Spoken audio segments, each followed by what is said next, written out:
do you get this a lot where somebody comes to you, they see your Instagram post and they're like, I want that. Here's $35 and, 4-cent discount from your local fuel shop, like they just don't understand how difficult it is, what the time actually takes. Do you get a lot of that now? Yeah, I think a lot of people say like, oh, this job looks great. What can you do here? And I'm like, yeah, well, this job here, it takes a lot to get that result. Like it's going to take a lot of time and effort. Like you're not just going to get that. You kind of they have to be willing and they have to allow the time for you to be there because like it's it's tough. Like a lot of you do see more and more now, especially with that job. They go, that place is fantastic. That's great. What can you do with this? And 9 out of 10 times you're not going to get that when people aren't willing to kind of match. No, you just can't. And it's do you lose patience with the client? Because I know we do sometimes where people. Like all we do now, like at Silverstone Gardening, is we're only doing lawn care packages and really big jobs because we just don't have time for regular mowing stuff. And so people will see some of the transformations that we've done, and you go there and you can, when you're an experienced contractor, you can put somebody fairly accurately into the category of client they're going to be. If they're going to be good, medium, or bad, you can do that pretty quickly. And I found it's like, maybe I'm not as patient as you. I just lose patience for these people. And they're just like, I'm never going to be unprofessional or have a go at anybody, but it's like, let's get this conversation over with as quickly as possible. I do not want to spend another second here because you want 10 out of 10 and your budget is 2 out of 10. And I just can't. With meeting in the middle is still too low, I think I definitely got a lot of that, but I think because obviously I'm still kind of new to the game. I've only been with Frame It full time for 18 months, like so I started the company, 18 months. So I kind of, at the beginning, I was very much, take on as much work as I can. And then that job kind of taught me that like not every job's going to be the same. And it's better to apply X amount of time to one job as trying to have as many jobs as possible. So I definitely like got into, when I started like I was a real yes man. Like, yep, I'll do it. Yep, I can be there. Mm-hmm. And I found myself working Saturdays, Sundays. I'm like, this isn't right. So, and then I kind of bounced a lot of ideas off a lot of other like experienced gardeners in the industry in Sydney. And I was like, what do you think? They're like, focus on your 20 clients as opposed to trying to get around to 30 100%. Clients. So I was like, great. So what I did was I cut down to my 20, 25 best clients, and I just give them the full attention. And now I've got them on such a good rotation. And as long as I can just keep them ones happy, then it's happy days. And they all know what day they're on. They all know what the rough price is going to be. And there's never really an argument or like, not an argument, sorry, but like a discussion as to price or anything. They just know I'm going to be there. This is what it's happening. This is what they're in for. And I think having it like that is a lot better than trying to keep 40 people happy. And I just don't think you can run it like that. Yeah. People get caught up in vanity numbers. It's like, I got 1,000 clients. What does that mean? It's irrelevant. Like, are you enjoying your work? Are you doing good work? Do your clients like you? You might have 1,000 clients and 990 of them think you're like, you're 1 second away from being sacked, and well, I found myself, especially at the beginning, going, working 7 to 6 and just like trying to get around to everything. I was like, this isn't right. And then if you have too many clients on, then something happens and you spend an extra hour at one client, then another client ends up just happy, and then you got to go back on a Saturday. And like, I found myself doing that way too often. So I was like, nah, we're focusing on these clients. This is what it is. And like sometimes now I find myself finishing at 1 o'clock in the Arvo, and I'm like, well, how good is that? I can go try and like go do another job from tomorrow if I need to, or I just have the Arvo off. And I think it works a lot better like that because you're keeping the 20, 25 clients you have like happy, as opposed to having the 40 clients and 15 of them are unhappy, which is a lot less work for you.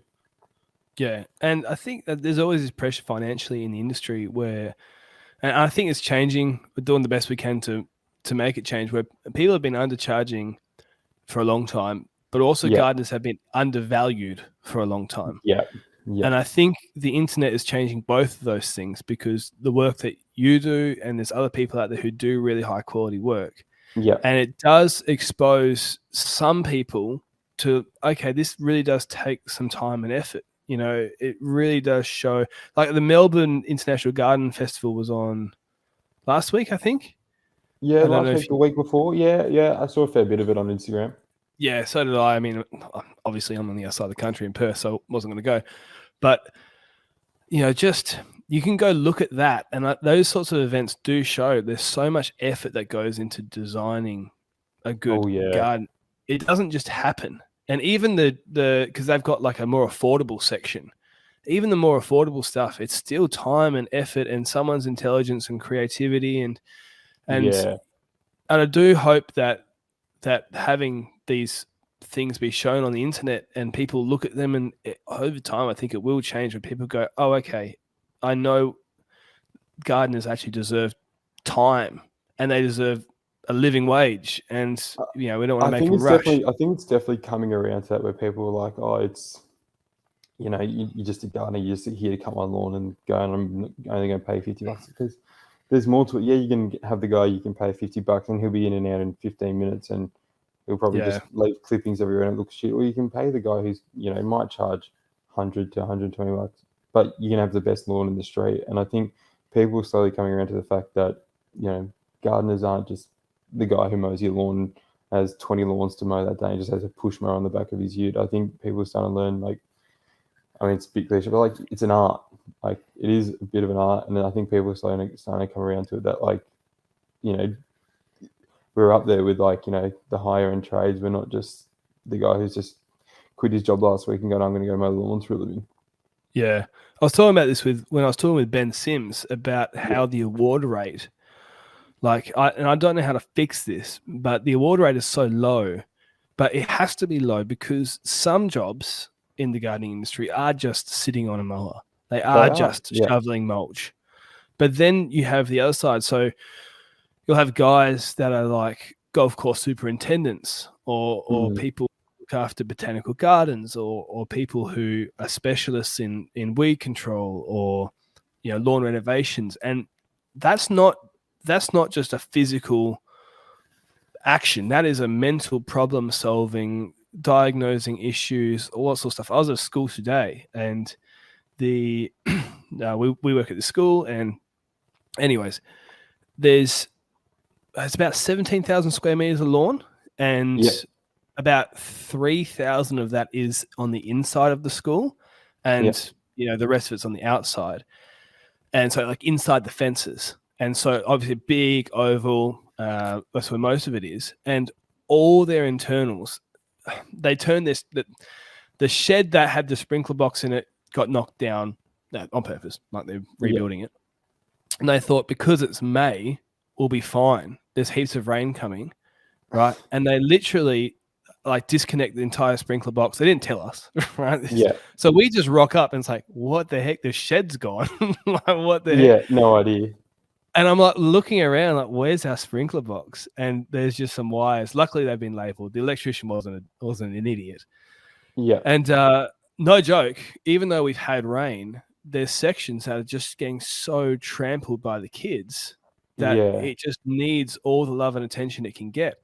And Yeah, for now we've sure. got a real problem because we're heading into winter, things are going dormant, and we've Mm. got to try and repair these patches. Some of them have died because that's the situation. Now, I don't want to throw anybody on the bus, but the gardener who is there, so we do the lawn maintenance and they have like a handyman gardener guy. Yep. Bless his soul, he's a nice guy and he does he's nothing wrong with him at all. But he's put down some liquid wetting agent on those spots to try and help them. And I don't think he watered them incorrectly. Yeah. So he made it worse. He was trying to fix a problem and he's burnt the leaves with wetting agent. And look, it really is, it's only a very minor thing. And look, he really is a good guy. I don't want to throw him under the bus or anything, but I'm just saying it's like, it's not an apples and apples comparison sometimes. Definitely. Yeah, it definitely isn't. And I hate it when, like, you know, you go to a quote and they're like, oh, but you're just a gardener. It's like, yeah. And to cop, the amount of times you cop that doing quotes, it's like, I'm not, but like, you've been at this trade, and like, I'm only young, so I've only been doing this for about 8 to 9 years now, but like everybody's doing this for 40 years, and to call them just a gardener and they've been finding their craft for years and years, I'm like, it's just the biggest insult. And just be like, you're just a gardener. I think it's just so insulting to a lot of people. And don't get me wrong, there are a lot of cowboys in the industry, which does damage the guys who put in a lot of the hard work and have been in the industry for 40 years. But I think like to be associated with those or like compared to those is always a bit tough for a lot of the guys who are really putting in a lot of time and attention to their work. But I mean, what do you do? Well, I think this is where, like, we do these interviews on the podcast and we do the business episodes, and this is like verging in between the two. Yeah. But when we talk about business side of things, there's so much value to having what I would call like a good marketing system where regularly jobs are going to come in, people are going to request. At the moment, because we don't have the staff numbers that we've had in the past, and that's unfortunate. In some ways, it's from some injuries that we had, and then in other ways, it's a choice that we've made to like focus on some narrow services. Yeah. But we're doing some crazy, like we're getting maybe on a big week, we might get 20 requests for work in the week. Yeah. And we just outright reject 18. Would that be purely through Instagram, or are they like your website, or is it? Oh, most of it's through the website. And we're not paying for ads at the moment. Like this is just years and years of building up reputation and things like that. And the reason is that it's what you talk about is somewhat common still, where people are like, "Oh, you're just a gardener. Like that's too expensive. The last guy charged this." And I'm like, well, where is he? Like he obviously didn't like him, or he didn't like you. For the amount of times, the last guy charged this, I wouldn't be doing that. Exactly. You would have invested it in Bitcoin and be retired on the beach somewhere. Yeah, no, but like but when you have a lot of work coming through, it gives you the confidence to go, I don't need to meet your price because I just rejected 18 people. Yeah. And next week I'm going to reject 6 or 7. The week after that, it's going to be 11. And we usually pass them on to other people in the industry. We don't just are rude or whatever. But like, unless you're really in our wheelhouse, and that really helps giving you a bit of a spine, as in, like, do you know what I mean? Like you can stand up for yourself and just be honorable and respectful and go, no, I'm not just a gardener. I'm actually an expert in my field. And I totally understand that you might not see the value in this, and that just means we're not a good fit for each other. Yeah. And you don't have to capitulate to that because you've got more leads coming through, and you might be quiet tomorrow, but in three days' time, you'll get another one, And like, I feel the exact same way, but like especially what I do is I figured this out through Instagram, is that you can target different areas with ads. So like I found it because I moved into like the eastern suburbs.